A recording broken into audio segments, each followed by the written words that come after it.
Iran, once known as Persia, is a truly fascinating country. Its history stretches back to a time even before Rome was founded, all the way to the dawn of civilization. For thousands of years, it has been a major player in shaping the politics of the Middle East and Eurasia. Sitting right at the crossroads of Europe and Asia, Iran has always been a key center for trade and connection between different cultures and peoples.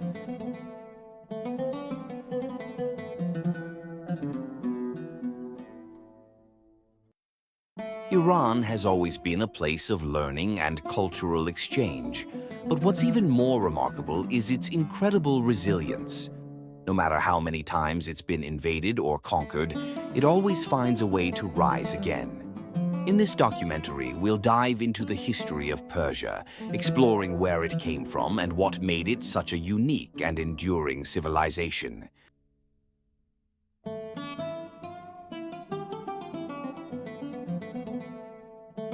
Thank you. The land that is now Iran, once known as Persia, has been inhabited since prehistoric times.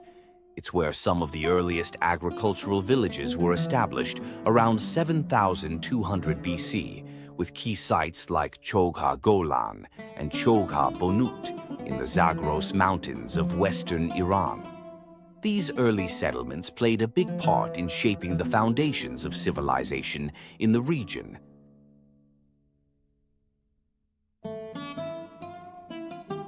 In the borders of what is now modern-day Iran, we've learned from ancient sites that people were growing wild barley, lentils, and different types of legumes. One of the most intriguing discoveries is a 7,000-year-old jar of wine, which can now be seen at the University of Pennsylvania. The culture in this region has always been closely tied to Mesopotamia, or what we now call Iraq, with deep historical connections between the two. The Sumerian city of Uruk, one of the first great cities, is believed to have expanded eastward, leading to the founding of Susa around 4,395 BC, or possibly even earlier. Susa would go on to become the capital of Elam, the first true nation in what would later become Persia. Over the centuries, it would stay a key economic and cultural hub in the region. Susa was a bustling trade hub for over 5,500 years, until it was destroyed by the Mongols. Unlike modern nation-states, Elam wasn't a single unified entity. It was more of a coalition of different tribes and peoples living in the mountains. The name Elam was actually given to them by the Mesopotamians, who recognized these diverse groups living in the region. The people of Elam probably called themselves something like Paul Tommy, meaning those of the high country, reflecting their life in the mountains. This identity would become a defining trait of the Persian people. They often clashed with the people of the plains to the west, in what is now Iraq. Over time, the two groups would fight for control, with each sometimes coming out on top. The rugged mountain terrain wasn't ideal for the irrigation-based farming that thrived in the plains. Because of this, life in the mountains was probably more focused on semi-nomadic herding, with small pockets of farming along the valley floors. This way of life meant that the communities were smaller and less densely populated. The mountain people were tough and resilient, living a rougher, heartier life compared to the more settled farming communities of the plains. In a way, the Iran-Iraq War in the 1980s was just the latest chapter in a 6,000-year-long struggle between these two groups, each fighting for control and dominance over the land. We don't know much about the daily lives of the Elamites because we still can't fully translate their writing, which dates back to around 3,200 BC. The Elamite language, now lost, seems to be completely different from any other language in the region. However, there has been some progress in recent years, bringing us closer to understanding it. As we work to decipher Elamite writing, we may soon uncover much more about this fascinating civilization. One of the unique things about Elamite culture was its emphasis on animals in art, especially dogs and bulls. This stood in contrast to the Sumerians, Akkadians, or Egyptians, who tended to focus on human figures or human-animal hybrids in their artwork. Elamite art shows that their religion was polytheistic, with a strong focus on nature and a central mother goddess. Their rituals took place in sacred groves or mountains. What's really interesting about their beliefs is how tolerant they were. They accepted the gods of nearby cultures and gradually included them into their own pantheon. Many aspects of Elamite religion influenced later Persian beliefs, especially Zoroastrianism. For instance, the practice of holding worship in elevated places and the way they personified deities tied to natural forces. Another fascinating part of Elamite culture was the high regard they had for women, which was evident in various parts of their society. In Elamite art, women were shown as equals, with queens often depicted alongside kings in powerful roles. This respect for women would carry over into later Persian society. But in earlier times, Elam frequently faced invasions from its stronger neighbors in the plains. Elam was less populated compared to its neighbors, partly because it didn't have the advanced irrigation systems they did. In fact, Elam lost the first recorded war when the Sumerians invaded and looted the region in 2700 BC. The city of Susa, a major center in Elam, also fell under Sumerian control, ruled by the legendary Sargon. Akkad's power didn't last forever, and by 1100 BC, Elam was rising as a major force in the region. King Shutruk-Nahunte led a series of successful conquests, taking control of cities around Babylon. Despite Elam's growing strength, it never fully managed to dominate the region due to a variety of challenges. After King Shutruk-Nahunte's heirs fought among themselves, Elam became weakened, and in 1120 BC, Nebuchadnezzar, the king of Babylon, conquered the region. This showed just how difficult it was to achieve a lasting victory in the area. Despite these challenges, Elam remained a significant trading power, connecting not just with its neighbors, but with the entire known world. In Susa, we uncovered many artifacts from the Indus Valley civilization, which is in modern-day Pakistan. We also found objects from eastern Iran and Afghanistan, showing how active and widespread the trade networks were, connecting people by both land and sea. Afghanistan, in particular, was a major source of tin, a vital metal for ancient technologies. Bronze was the most advanced metal of the time, so it's likely that Elam played a big role in its trade. They probably resold tin from the east to the Mesopotamians and even the Egyptians. Along with tin, Elam was also trading essential materials like stone, metal, and wood, resources that were hard to come by in the dry plains along the Tigris River. The Euphrates River system grew more and more important as a trade route, eventually becoming a vital part of the Silk Road that connected Europe to Asia, with Persia acting as the bridge between them. Over time, though, Elam's influence started to decline with the arrival of the Iranian or Aryan peoples. The Iranian people were originally nomads from the Eurasian steppes, living a lifestyle similar to the early Turks and Mongols. Over time, the Elamites and Iranians started to mix, especially in the southern parts of the country. This blending of cultures didn't happen overnight. It was a slow process that took place over many generations. For over 1,000 years, Starting around 2000 BC, Elamite culture remained strong even after the Iranian people became the dominant force in the region. For instance, the Elamite language was still used as the main administrative language for quite a while. This shows that, even though the Iranians took control and settled in the area, the Elamite legal and cultural systems continued to have a lasting impact.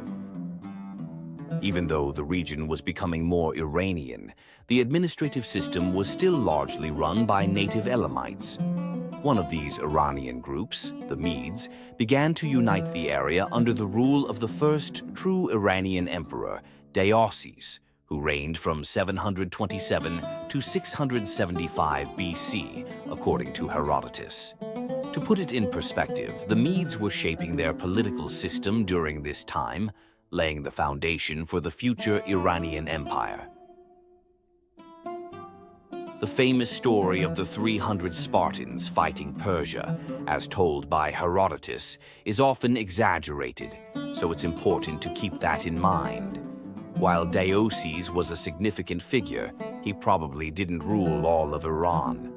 Ultimately, the Medes' push for unity was largely a response to the harsh conquests and oppression they faced from the Assyrians.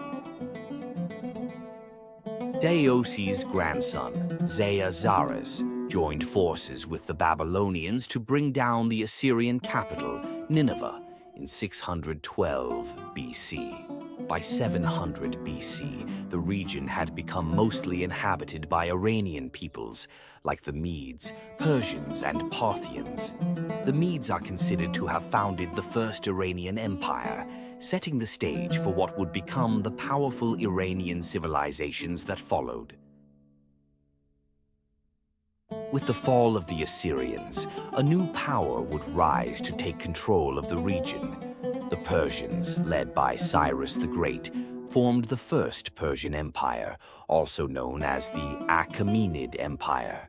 Cyrus, who had originally been a vassal of the Medes, rebelled in 553 BC and began his rise to power, eventually building an empire that would stretch across much of the ancient world. Cyrus the Great built an empire that eventually stretched across much of the known world. By 539 BC, he had conquered Babylon, and by 533 BC, he had entered India, taking control of its western parts. Not much is known about his life before he overthrew the Medes and began conquering the Middle East, but it seems his rebellion started when General Harpagus of the Medes was sent to attack Cyrus, but instead, he ended up joining forces with him to overthrow the Median Empire. Exactly how this alliance came about is still a mystery. We don't really know what Cyrus promised Harpagus, as the stories from that time, especially from Herodotus, are full of myths and embellishments. The true details are lost in the mix of history and legend. We may never know for sure why Harpagus decided to join Cyrus, but we do know that he eventually became one of Cyrus's top generals. Maybe Harpagus saw early on just how great a leader Cyrus would become. So, what made Cyrus the Great stand out?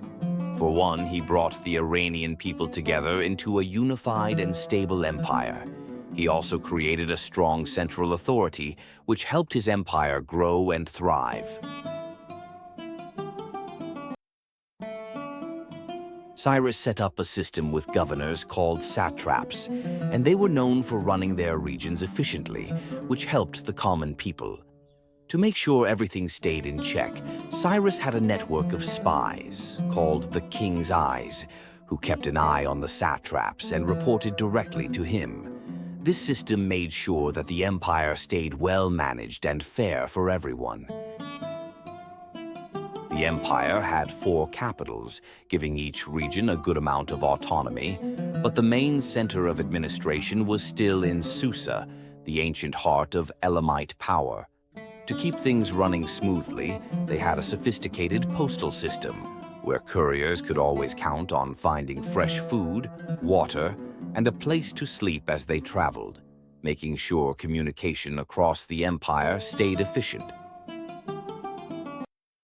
Cyrus's postal system was incredibly efficient, with horses traveling up to 2 days at a time, and it remained largely unchanged for centuries, even through various empires and invasions, lasting until the Muslim conquests over 1,000 years later. His impact on law and governance was so lasting that even Thomas Jefferson looked to his work for inspiration. Cyrus's story, as told by Xenophon in the Cyropaedia, was one of the inspirations behind the United States Declaration of Independence. He's also known as the king who conquered Babylon in 539 BC and allowed the Israelites, who had been enslaved there, to go back to their homeland, a powerful act of kindness and religious tolerance that's mentioned in the Hebrew Bible. Cyrus was viewed as being appointed by God, making him the only non-Jewish figure in the Bible to be called a Messiah. What made him stand out even more was his respect for the cultures and religions of the people he conquered. In Iran, he's seen as the father of the nation, a symbol of leadership, fairness, and tolerance. Cyrus was seen by the Babylonians as a liberator, which says a lot about how different his leadership was compared to the harsh rule of the old Babylonian elite. He also created the famous military division called the Immortals, a group of 10,000 elite soldiers who would remain the backbone of the Persian Empire for years to come. Overall, his reign changed the course of Persian history, both in terms of military strength and governance. Cyrus was truly a remarkable conqueror. He built the largest empire of his time, doing so with surprisingly little bloodshed and showing respect for civilians and local temples. His son followed in his footsteps, continuing the expansion by conquering Phoenicia and Cyprus in 525 BC. That same year, Cyrus expanded his empire even more, conquering Egypt, Nubia, and parts of modern-day Syria. The empire he built remains the largest of all the Iranian empires that followed. Today, the tomb of Cyrus the Great still stands in Iran as a UNESCO World Heritage Site, and his greatest city is a lasting symbol of his incredible legacy. Persepolis is still one of the most incredible archaeological sites in the world. After Cyrus, his son, Darius I, took over and expanded the empire even further, reaching as far as the Indus Valley, modern-day Pakistan. But what he's most remembered for is how he organized and centralized the empire, setting up an efficient system that helped it thrive for years to come. The Persian invasion of Greece in 492 BC started off poorly. A large portion of their fleet was lost in a storm, and the campaign itself was much smaller than most Persian conquests. By the time of the Battle of Marathon in 490 BC, a mix of bad luck and the surprising strength of the Greek forces led to the invasion's failure. After the unexpected Greek victory, Darius was frustrated and had planned to invade again. But before he could act, he passed away in 486 BC, leaving the job to his son, Xerxes. When Xerxes took charge, his handling of the Persian forces in the Greek campaign wasn't as strong as many had hoped. It was, at best, average. By this time, the constant Persian invasions had finally united the usually divided Greek city-states. Despite this, Xerxes still managed to burn Athens in 480 BC, although the people had already fled. But when the Battle of Salamis took place later that year, the Greeks pulled off a stunning victory, completely destroying the Persian fleet. Fearing he might get trapped in Europe, Xerxes had no choice but to retreat. After his retreat, Xerxes found himself dealing with a rebellion in Babylon at the same time. Meanwhile, in 479 BC, the remaining Persian forces on the mainland were finally defeated at the Battle of Plataea. Then, in 465 BC, Xerxes met a tragic end when he was assassinated by the commander of his royal bodyguards, signaling a dramatic shift in the power struggle between the Greeks and the Persians. After Xerxes, both Persia and the Greeks kept fighting for control over Anatolia and the Greek islands, but neither side could truly dominate the other. Despite the ongoing struggle, Persia remained one of the world's biggest powers for centuries. What was really impressive about the Persian Empire was its ability to hold on to such vast influence for so long. One of the most amazing things about the Persian Empire was how it tackled the challenges of living in such a dry region, where rainfall is barely 124 millimeters a year. Darius the Great did something truly impressive by creating the Shushtar hydraulic system. This network of canals directed water from a river straight into the city of Shushtar, making sure the area had enough water to thrive, especially in farming and daily life. It was a brilliant solution to a tough problem. The Shushtar hydraulic system was a true marvel, with multiple mills creating a man-made cascade that irrigated nearly 100,000 acres of farmland and orchards. Another incredible feat, which existed before the Persians but was expanded by them, was the Qanat system. This system tapped into underground water sources and channeled it through tunnels, bringing water to arid regions and transforming agriculture, allowing communities to thrive in places that would otherwise have been uninhabitable. The canals were mostly underground to prevent water from evaporating, tapping into the natural water tables beneath the earth. This created a small but consistent water flow that didn't rely on rainfall. What made the Qanat system even more impressive was its resilience. It wasn't easily damaged by floods or wars, providing a steady and dependable water source for farming and communities for centuries. Building a Qanat was no easy feat. The engineers had to carefully design the canals with just the right slope. Too steep, and the water would erode the canal. Too shallow, and it wouldn't flow properly. It took a lot of skill to get it just right. The Persians also came up with a unique construction technique that made these systems incredibly durable, ensuring they lasted for generations and withstood both time and the elements. The Qanat system really shaped the landscape, with vertical tunnels spaced out so workers could access them during construction and for maintenance. Another cool invention was the Yakhchal, a clay dome where Persians would store ice in the winter. This ice would help keep food cold throughout the hot months, showing just how clever they were in dealing with the tough environment. The Persians are often credited with inventing the tar, the precursor to the modern guitar, which has influenced music for centuries. Another classic Persian invention that still brings people together today is backgammon, the oldest board game still played around the world. And although there's some debate, the Persians are also believed to have invented chess, adding another major contribution to global culture. In the Persian Empire, life was a blend of many cultures and traditions. Slavery, for example, was common in places like Babylon and Egypt, where it had been around long before the Persians took control. But within the Persian Empire itself, it seems that slavery wasn't as harsh as it was in some other regions, and slaves were more integrated into everyday life. In the Persian Empire, slavery was a minor part of society and didn't hold the same significance as it did in places like Greece or Rome. Persian women, especially by the standards of the time, had a surprising amount of freedom. They could own property, run businesses, and handle their own finances. They were also free to travel, which was pretty rare in the ancient world. We also know that aristocratic women would ride horses and practice archery activities that would have been kept only for men in other cultures.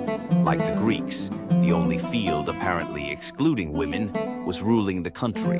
One last innovation to be credited to the Persians is one of the first. Zoroastrianism, one of the earliest monotheistic religions, was founded by the prophet Zoroaster.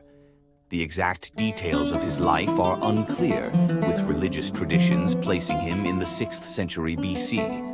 However, some historians believe he might have lived as early as the 10th century BC, and over time his story has become more myth than history.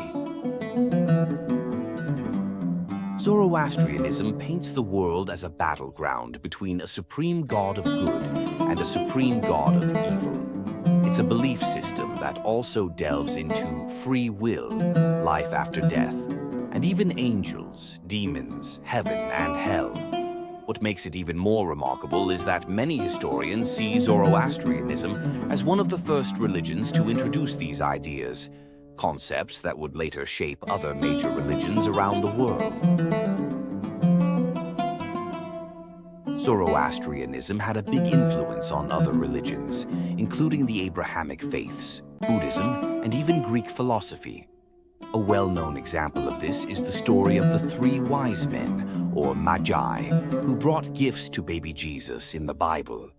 The word magi actually comes from Zoroastrianism, where it referred to priests of the faith. In their beliefs, the god of goodness and light is Ahura Mazda, who represents truth and righteousness.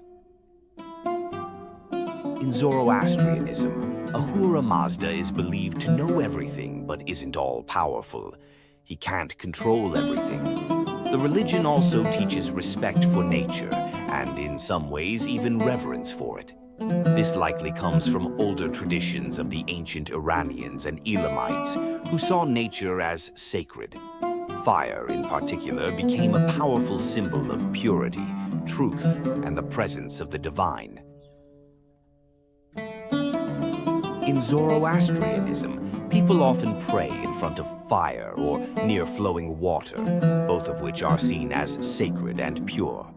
The idea of Asha, living with truth, righteousness, and order, was also said to have influenced Cyrus the Great's approach to leadership and law.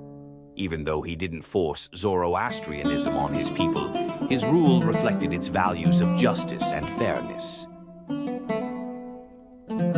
Even after Persia's conquests, Zoroastrianism continued and is still practiced today by small communities in India and Iran. The Persian Empire, for its time, was known for being fairly tolerant. While it could be tough on rebellions, it usually let people keep their own traditions, cultures, and religions, making it one of the more open-minded empires in history.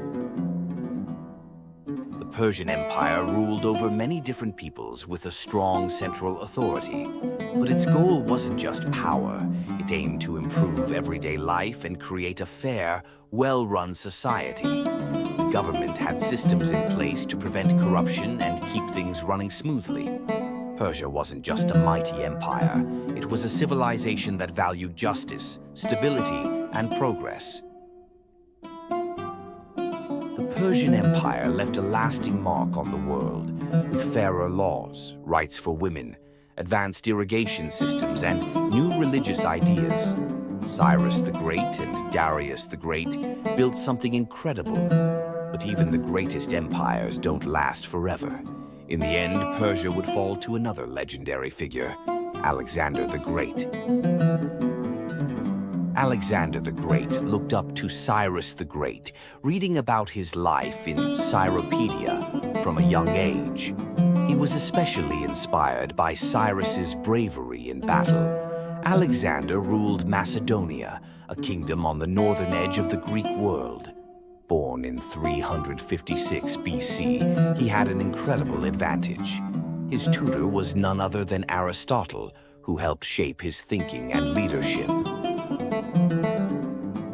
Yes, that Aristotle, the father of Western philosophy, was Alexander's personal tutor. By 16, Alexander was already leading troops and governing in his father's absence. Then, at just 20, he became king. His father, Philip of Macedon, had pulled off something incredible, uniting the often feuding Greek city-states under one rule, paving the way for Alexander's future conquests. Illyria, now part of the Balkans, and Thrace, which includes parts of modern-day Bulgaria and eastern Greece, were important regions in Philip of Macedon's kingdom. But in 336 BC, Philip was assassinated by the captain of his own bodyguard, a fate eerily similar to what happened to Xerxes over a century earlier. As soon as Alexander took the throne, he made it clear he wasn't to be underestimated. He moved fast, crushing any threats to his rule, and proving he could be just as ruthless as he was brilliant. Alexander didn't take any chances when it came to securing his throne. He had one of his cousins and 2 Macedonian princes executed, whether they were actually involved in Philip's assassination or not. What mattered was making sure no one could challenge him. And when rebellions started breaking out after his father's death, he crushed them without hesitation, proving to everyone that he was firmly in control. Alexander wanted to make sure no one questioned his rule. In 335 BC, when Thebes rebelled, he crushed the city completely, destroying its ancient buildings and selling its people into slavery.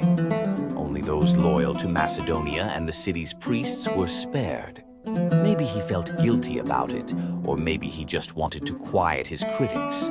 But as he continued his conquests, he made an effort to respect the cultures and traditions of the lands he took over.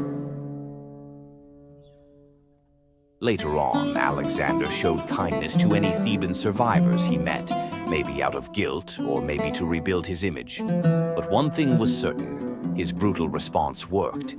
The other Greek cities, including Athens, got the message loud and clear. Rebellion wasn't an option. After that, he followed in his father Philip's footsteps, taking the title of hegemon, or supreme commander, officially cementing his control over Greece. Right from the start, Alexander showed he was a military genius. He never lost a single battle in his entire life, earning his place as one of history's greatest generals. In 334 BC, he set out to conquer the Persian Empire with about 50,000 soldiers, including 6,000 cavalry, small compared to the massive Persian army. But with Alexander leading them, they were a force to be reckoned with.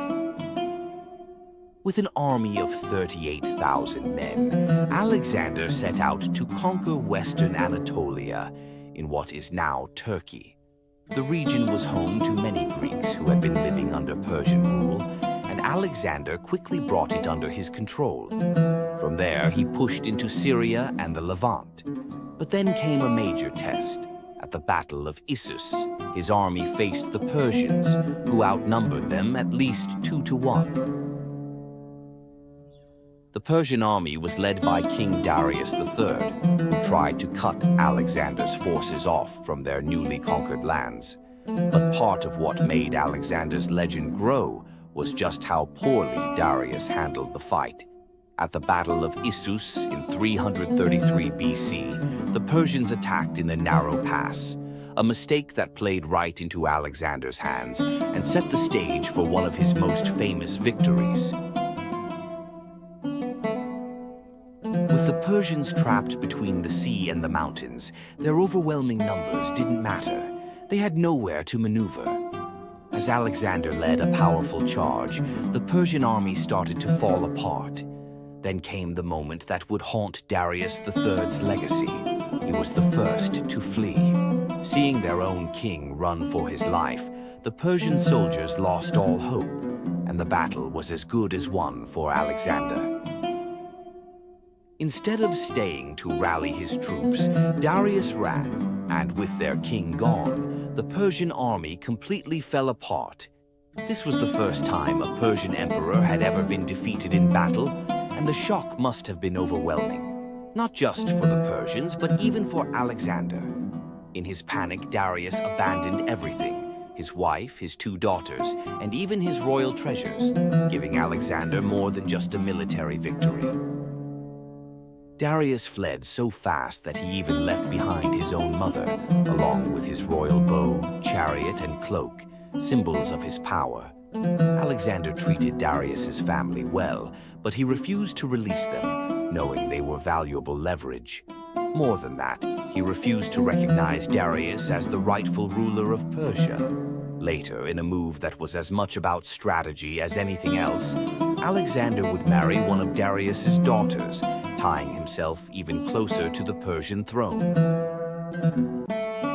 To solidify his claim to the Persian throne, Alexander later married one of Darius's daughters, but his ambition didn't stop there.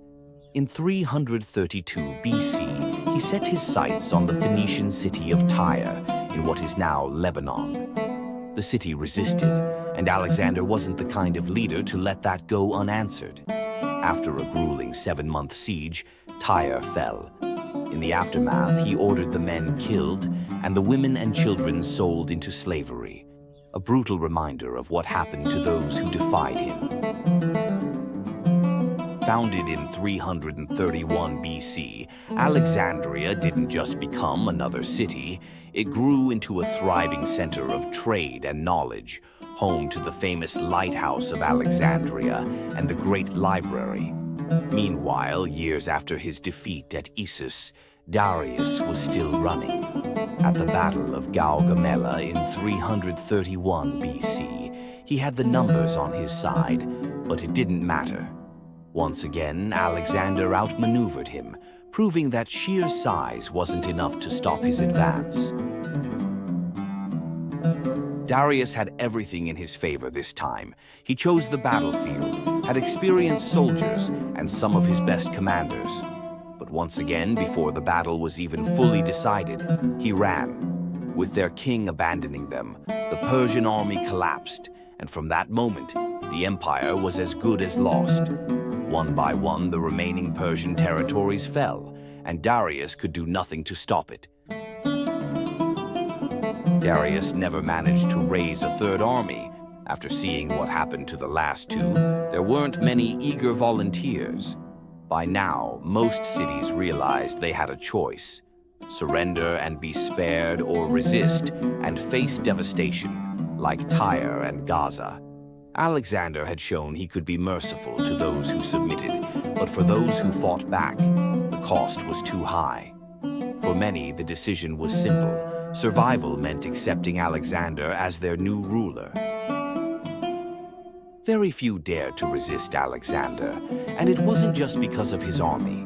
It was because of him. He had been proving himself in battle since he was 16, and by now his skill as a commander was undeniable. But it wasn't just his military tactics that made him so effective. He knew when to be diplomatic and when to be ruthless. Mercy won him allies, but brutality kept rebellions in check. That balance is what made his conquests so fast and nearly unstoppable. Alexander built the largest empire the world had ever seen, but part of his success wasn't just his brilliance, it was Darius's failures. Twice, when the battles were at their peak, Darius didn't rally his men. He ran. And when their king fled, the Persian armies, despite outnumbering the Greeks, fell apart. Alexander was the exact opposite. He led from the front, fighting alongside his soldiers, earning their trust and proving why he was destined to win. Alexander wasn't the kind of leader to sit back and watch. He ignored the cautious advice of his generals and led from the front, throwing himself into the fight. This level of risk had a huge impact. Both the Greek and Persian armies were made up of soldiers from different regions, many with shaky loyalty. But while Persian troops lost heart when their king ran, Alexander's men fought harder because they saw their leader right there beside them, facing the same danger. That kind of leadership earned their trust and their loyalty. When Greek soldiers went into battle, they weren't fighting for Macedon, a place many of them didn't even care about. They fought for Alexander. They had seen him charge into battle, take the same risks they did, and refuse to lead from the safety of the rear. Over time, that earned their loyalty, not to their homeland, but to him. And the same worked in reverse. When soldiers lost faith in their leader, the battle was often lost before it even began. When soldiers from Egypt or Babylon saw their own king running from battle, they had no reason to stay and fight. Why risk their lives for a ruler who wouldn't even stand his ground? Many historians say the fall of the Persian Empire was inevitable, that it was too divided to last.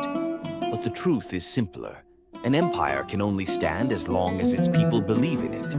And when Darius ran, that belief crumbled. Some people say the Persian Empire was already on its last legs, but that's not really true. The empire was still strong enough to raise armies twice the size of Alexander's. Not once, but twice. It hadn't been weakened by rebellions or civil wars, and surprisingly few local rulers defected to Alexander's side. The Persian Empire wasn't falling apart on its own. It was being torn down by a conqueror who was just too good at what he did. The Persian Empire was still a strong and well-run empire when Alexander came onto the scene. It wasn't falling apart on its own. The reason it ultimately collapsed was a combination of bad luck, specifically the clash between two very different leaders. Darius III, who was a weak and indecisive emperor, and Alexander, who was a brilliant and unstoppable force. Alexander, a military genius like no other, conquered the Persian Empire and united it with Greece and Macedon, creating the largest empire the world had ever seen. The final chapter of his campaign took place in 330 BC, when the Greeks looted Persepolis for days. Whether it was intentional or not, a fire broke out, destroying the once great city and symbolizing the fall of Persia's power. In the palace and burned down most of the imperial capital.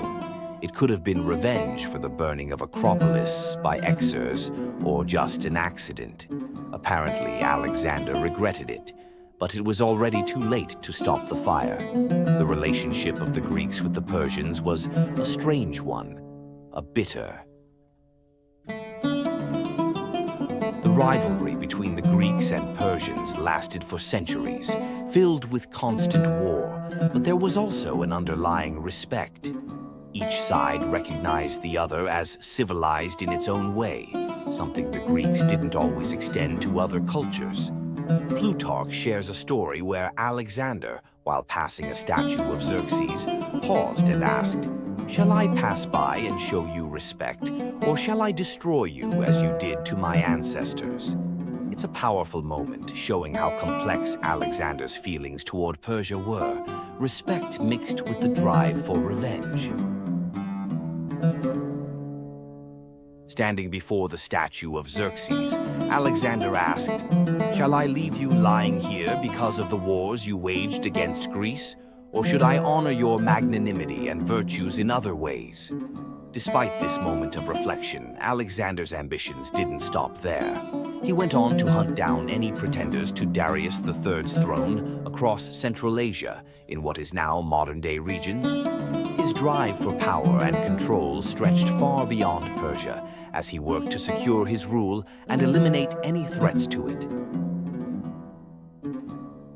After conquering Turkmenistan, Afghanistan, and Tajikistan, regions that always seemed to be in turmoil, Alexander set his sights on India in 326 BC. His early battles were victories, but it soon became clear that this was one step too far. His men, worn out from years of relentless fighting, had had enough.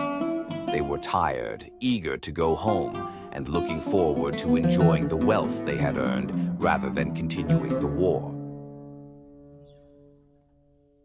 The thrill of victory had faded, and by 324 BC, Alexander's soldiers, once fiercely loyal, were on the brink of rebellion.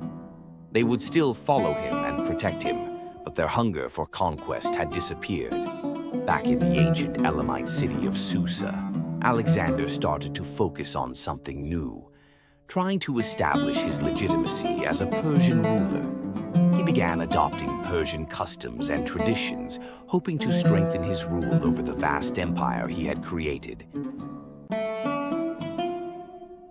As Alexander tried to establish himself as an emperor in the eyes of his new Persian subjects, tensions started to build between him and his Greek troops. One heartbreaking example of this was when, in a drunken fit, Alexander ended up killing a close friend who had once saved his life. The fight began over accusations that Alexander was becoming too Persian, losing touch with his Greek identity. This tragic moment revealed the growing divide between the man who had once united his army and the leadership that was now causing them to question him. One of the big challenges Alexander faced was how to bring together his Greek and Macedonian veterans with the Persian officers. He tried mixing the command structure, assigning Persian troops to Greek officers and vice versa, hoping to integrate both sides. He also attempted a mass wave of assimilation, blending Persian customs with Greek and Macedonian traditions. However, his soldiers, who had followed him through so much, grew frustrated. They felt that Alexander was becoming too influenced by an Oriental lifestyle, and in doing so was moving away from the values and traditions they had once fought for. To strengthen his rule, Alexander arranged marriages between his officers and noblewomen from Susa, the ancient Elamite capital. However, these alliances didn't have the lasting impact he had hoped for in uniting his empire. Once he settled back into the region, Alexander shifted his focus to restoring order within the administration. He took swift action, executing several satraps who had shown themselves to be corrupt or disloyal, sending a clear message that he wouldn't tolerate betrayal or inefficiency, even as his empire began to face internal challenges. After returning to Persia, Alexander died suddenly in 323 BC. It's believed that he caught a fever, possibly from a swamp nearby, which led to his rapid decline. However, given the power he held and the threats he faced, rumors of poisoning started to spread. Over the years, countless theories have emerged about what really happened, but none of them have been proven. The true cause of his death remains a mystery, adding another layer of intrigue to his already extraordinary life. It's almost poetic, really, how a man who toppled an empire and survived countless battles and injuries would meet his end not through intrigue or assassination, but from something as ordinary and unremarkable as a disease. Alexander was buried in Alexandria, but what happened to his remains after the 2nd century AD is still a mystery. The impact of Alexander's conquest of Persia was far-reaching. When he was on his deathbed, his generals urged him to name his successor. His response was simple: to the strongest. This led to the splitting of his vast empire into 4 parts: Macedon and Greece in the west, Thrace and Anatolia, Persia, including Central Asia, Iran, Iraq, Syria, and Lebanon, and Egypt, which controlled parts of the Levant, Cyprus, and South Anatolia. These fragments of Alexander's empire remained under Greek control or influence for the next few centuries, a time we now call the Hellenistic period. For most people, life didn't change all that much, but the aristocracy was where the biggest shift happened, blending Greek, Persian, and local cultures. A good example is the Ptolemaic dynasty in Egypt, founded by General Ptolemy. They ruled without interruption until Roman times, maintaining their power through Greek colonists and military recruitment, while also adopting local customs. The last of the Ptolemies was Cleopatra, whose death in 30 BC marked the end of the dynasty and the final chapter of Hellenistic influence in Egypt.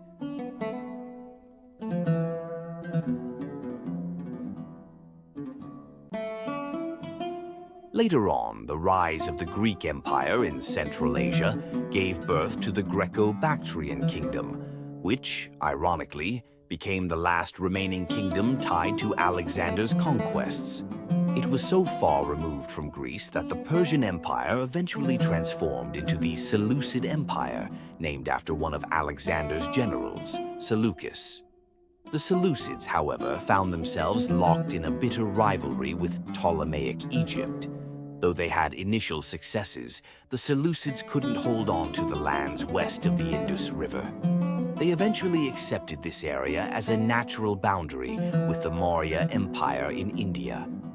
Their ambitions to expand west into Greece faltered when they were defeated by the Greeks and their Roman allies, weakening the empire and making it vulnerable to the Parthians. In the end, the Seleucid Empire couldn't hold itself together, but their biggest legacy was the spread of Greek culture across the region, something that lasted for centuries. As more and more Greek immigrants arrived, Greek culture became deeply embedded in the area. By the time of Christ, Greek was the dominant language of learning, trade, and culture. It's also worth noting that the Bible was first written in Greek, underscoring its significance in the Mediterranean world. Meanwhile, in Iran, the Greek influence began to fade as Iranian and Zoroastrian traditions started to make a comeback. However, in Central Asia, the Greco-Bactrian kingdom stood strong, mixing Greek heritage with Buddhism, which eventually became known as Greco-Buddhism. This fusion led to the spread of Buddhism into China. The Parthians, a nomadic people from modern-day Turkmenistan, rose to power in much the same way as the Medes and Persians before them. They had originally been ruled by the Seleucids through Greek satraps, but eventually rebelled and took over. Mithridates I, or Mithridates the Great, led this revolt. He expanded his power by first conquering the Greco-Bactrians and then occupying the Indus Valley. He also waged wars in the west, trying to expand into Greek and Roman territories. This pattern of conquest had become familiar in Persian history. Empires began as centralized powers in Iran, then expanded east toward Central Asia and India, and west toward the Levant and Anatolia. When rulers were capable, the empire grew. When they weren't, it shrank. And when dynasties weakened too much, they were replaced by nomadic invaders. Each time a new wave of invaders arrived, they often maintained the existing systems and ways of life, with the greatest changes happening among the elite.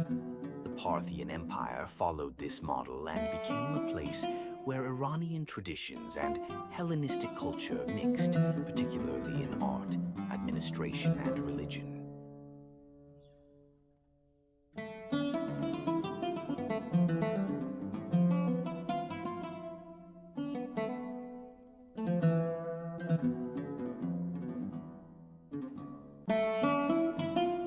Greek and Iranian cultures mixed in fascinating ways, and one of the clearest examples of this is the cult of Mithra.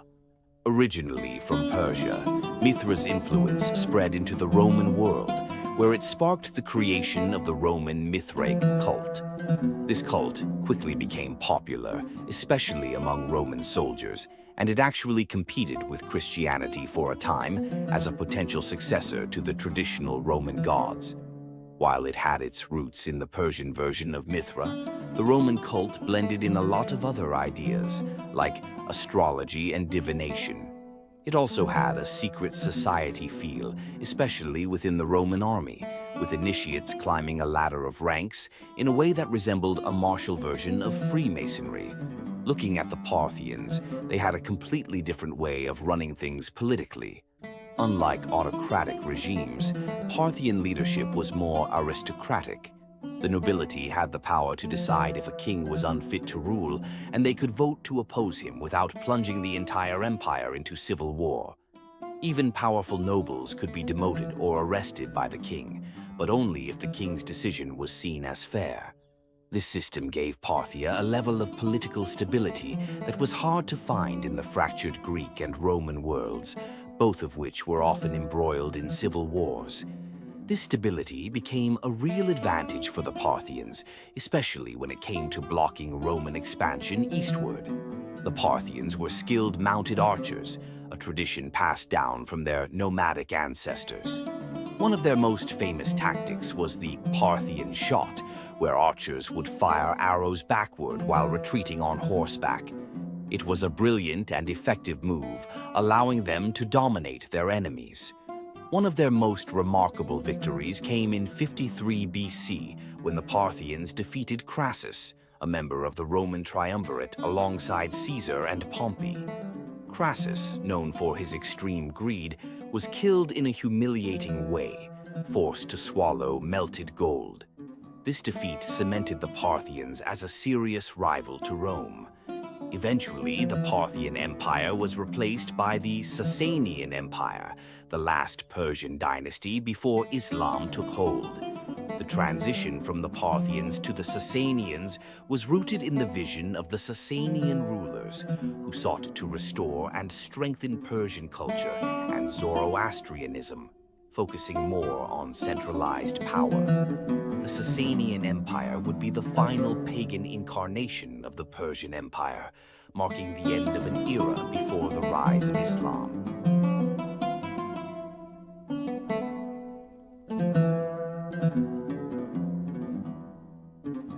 The Sassanian dynasty came from an old Persian noble family, hailing from the same region where Cyrus the Great had once ruled. When they established their empire in 224 AD, they worked to put Iranian culture back at the center of Persia. Zoroastrianism was adopted as the state religion, marking a clear return to Persian traditions. While some Hellenistic influence still lingered, it was much weaker in Persia itself compared to regions on the fringes of the empire like the Near East, places like Lebanon and Israel. The Sassanians were relatively tolerant of other religions, but this approach stood in stark contrast to the Roman Empire, which was shifting toward Christianity. The Sassanian Empire soon became the Eastern Roman Empire's biggest rival. It was during this time that the Jewish Babylonian Talmud was written, as the Sassanians supported various Jewish centers of learning throughout their empire. At the same time, a new religion called Manichaeism emerged. Founded by the prophet Mani, it combined elements of Zoroastrianism, Christianity, and Buddhism, claiming to be the final revelation. This upset the religious authorities of the time, and while Manichaeism spread quickly, the Sassanians repressed it. Despite this, the religion had a lasting impact, influencing Gnostic Christian groups like the Cathars, even though it had largely disappeared by the 14th century. The Sassanian Empire was much more centralized and urbanized than the Parthian Empire before it, which had been more influenced by nomadic ways of life. The Sassanians also expanded their relationships to the east, strengthening the trade networks that had been in place since the Bronze Age. The Silk Road, named after China's silk production, was the main route for trade between East and West, and the Sassanians played a key role in it. They traded not just goods, but also cultural influences, musicians and dancers, for example, with China. Together, they defended the Silk Road from raiders coming from Central Asia. In addition to controlling the Silk Road, the Sassanians took over trade in the Indian Ocean, effectively pushing the Romans out. This period is often considered the height of classical Persian culture, with Sassanian achievements in philosophy, literature, architecture, and engineering. Many of these influences would later become part of the Islamic world. Some even believe the Sassanians invented the world's first electric battery, known as the Baghdad Battery. Its purpose is still unclear, but it's an incredible example of their advanced thinking. But despite their cultural and technological successes, the Sassanians were in constant conflict with the Byzantine Empire. They fought a long, grueling war that drained both empires. On top of that, the plague of Cairo took a heavy toll, and invasions by Turkish tribes weakened the Sassanian military. Still, the Sassanian Empire left behind a lasting legacy, influencing much of the world for centuries, even as their empire eventually faded away.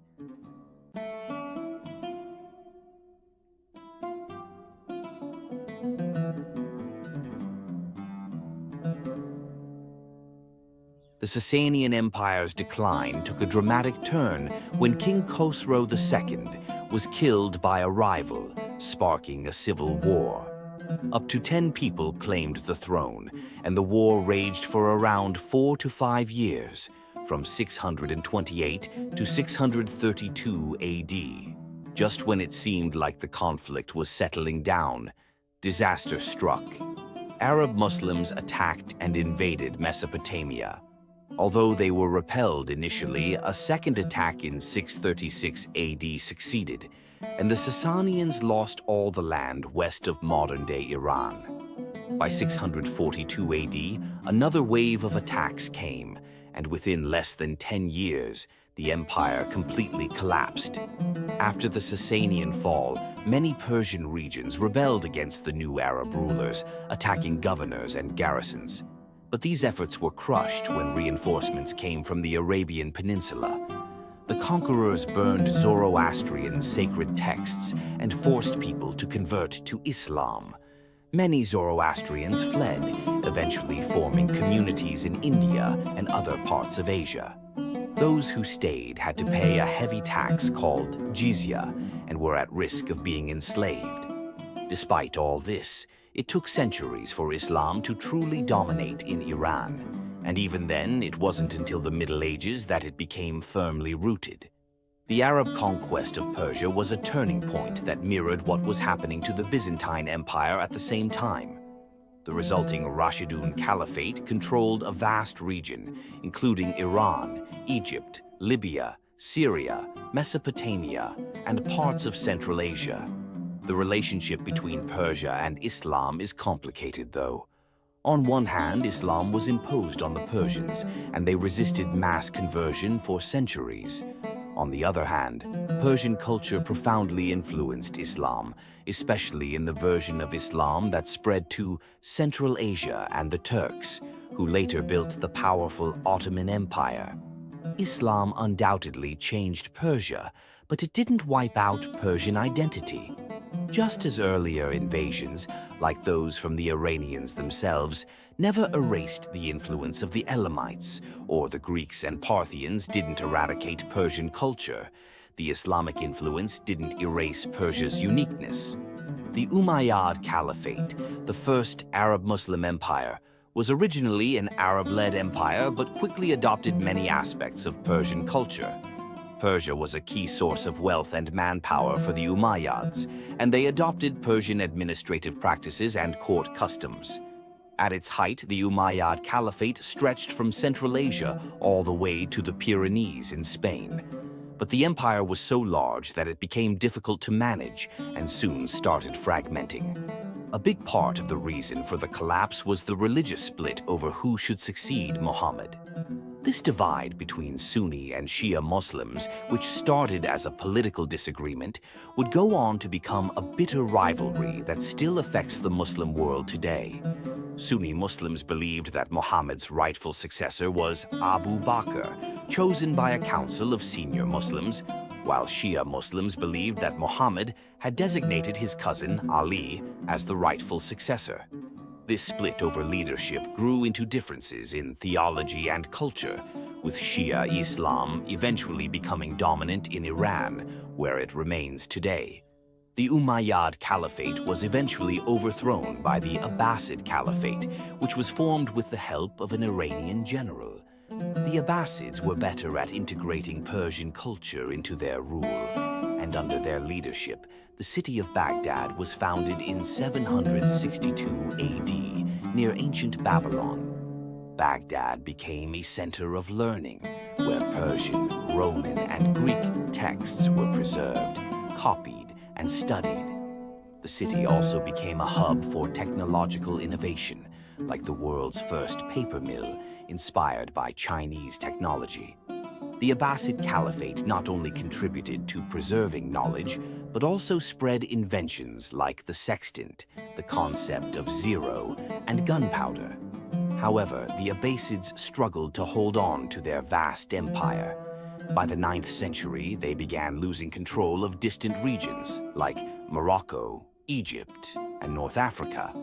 From the 10th century onward, the Seljuk Turks, nomads from the Eurasian steppes, began to take control of much of the Abbasid Empire. Though the Seljuks ruled the empire, the Iranians largely controlled the administration. The Abbasid Empire is often credited with sparking the Islamic Golden Age, a time of great intellectual and scientific progress. Building on the knowledge of the Egyptians, Persians, Greeks, and Romans, and exchanging ideas with cultures from all over Eurasia, this period saw major advances in fields like medicine, astronomy, chemistry, physics, and even algebra. Many of these breakthroughs were made by minorities like Zoroastrians, Christians, and Jews, who, despite being excluded from political power, contributed as doctors, scientists, and engineers. The Abbasids were also responsible for some of the most famous works of Islamic literature, like 1001 Nights, which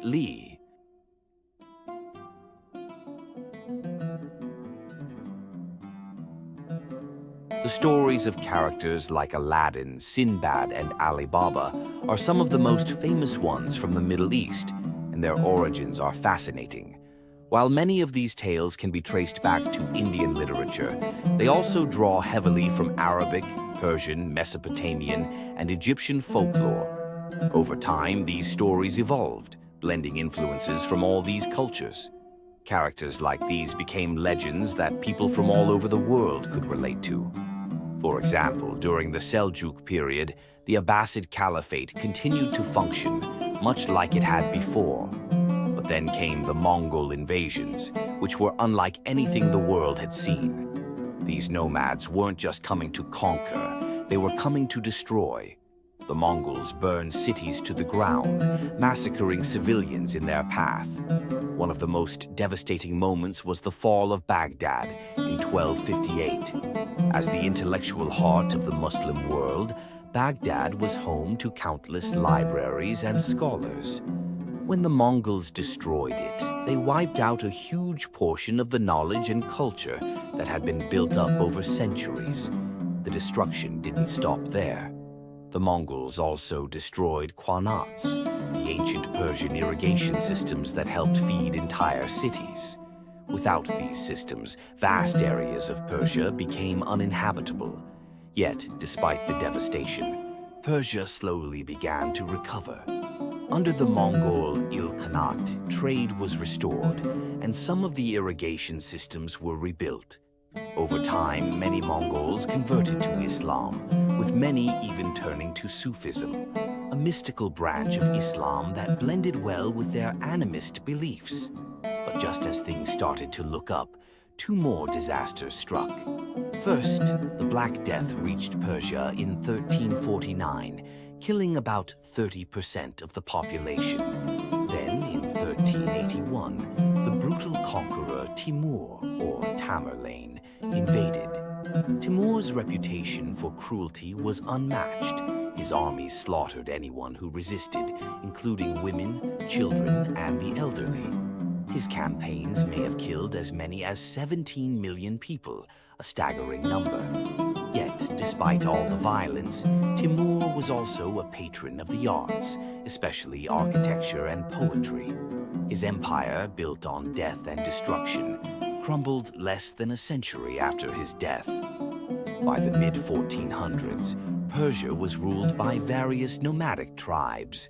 The political chaos left space for new ideas, and that's when we saw the rise of religious movements that would help restore order. One of the most influential figures during this time was Ismail, a leader of mixed descent, Turkoman, Kurdish, Greek, and Georgian. His unique background made him the ideal ruler for a land that had absorbed so many different cultures over the years.